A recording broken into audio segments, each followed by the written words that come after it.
Hi, my name is Becky and I am currently a Liberty University student. I reside in Tennessee and I am currently in this class finishing up my bachelor's degree in human resources.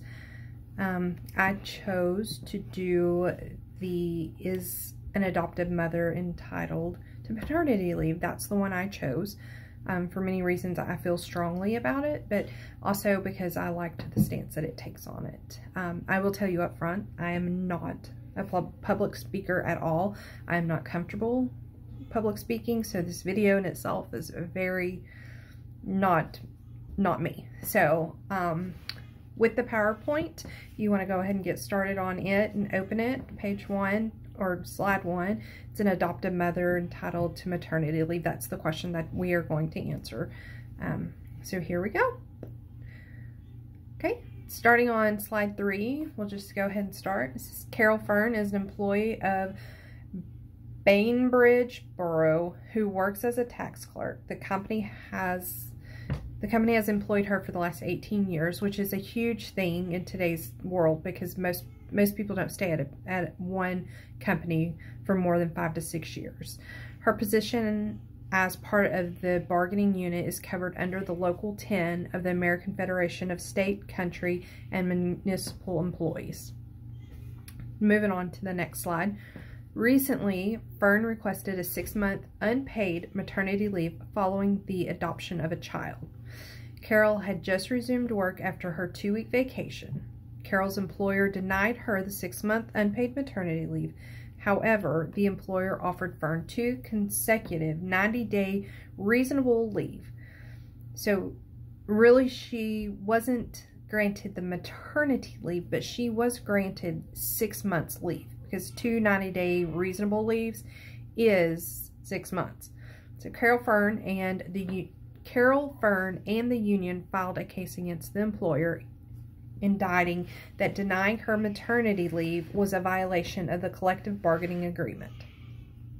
Okay, the next slide just says this is the attorney for Bainbridge Borough. Next slide. As an attorney for Bainbridge Borough, Fern does not meet the bare requirements necessary for granting maternity leave. Prior to concluding that Carol did not qualify for maternity leave, the council assessed what is meant by maternity leave. Drawing insight from Honerlin in 2016, maternity leave should be applicable to expectant and nursing mothers. In Carol's case, she did not give birth. Instead, she adopted the child. Thus, her request does not fall under the given definition for maternity leave. Next slide. However, the company had in good faith negotiated with the union to find a common basis as per Article X, Section 4.A, unpaid leaves for our workers. The council settled for a purpose leave of 6 months that was in compliance with a potentially relevant contract provision A. The provision provided that unpaid leaves of a limited time period are to be granted for any reasonable purpose. However, they should not exceed 90 days. With this in mind, the council granted Fern 2 consecutive 90-day leaves. So that takes place of the 6 months. Next slide. According to U.S. Department of Labor, Carol Fern's situation would therefore fall under the FMLA, which is the Family Medical Leave Act, which provides 12 work weeks of leave to give and care for a newborn within 1 year of birth, placement for foster care, or adoption of a newly placed baby within 1 year placement. Undoubtedly, following the stipulations under FMLA leave, the council was fair enough to offer her 2 consecutive 90-day leaves and hence did not breach the collective bargaining agreement. Okay, the next slide is just an introduction for that one. Excuse me. As an attorney for AFSCME Local 10, the council's rejection of Carol's unpaid maternity leave was a violation of the collective bargaining agreement.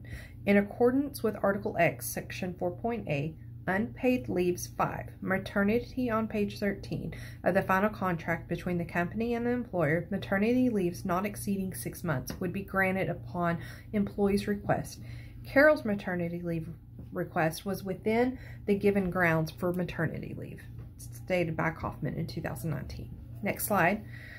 Despite the council's decision to offer 2 consecutive 90-day reasonable leave, Fern feels that having been an employee of Bainbridge Borough for 18 years, she has been loyal enough, hence she deserved the leave. In addition, Carol has the company's best interest at heart.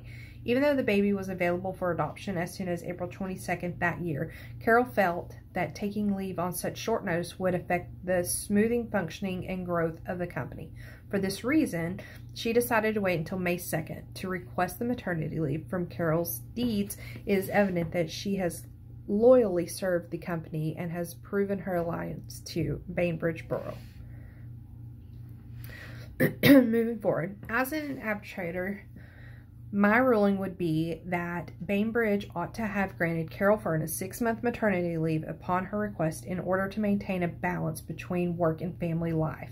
Besides the agreement clause between Carol and the employer, I would also consider her loyalty and dedication to Bainbridge Borough. It is evident from Carol's deeds, including postponing her adoption date and delaying her mental request, that she acted in the best interest of the company.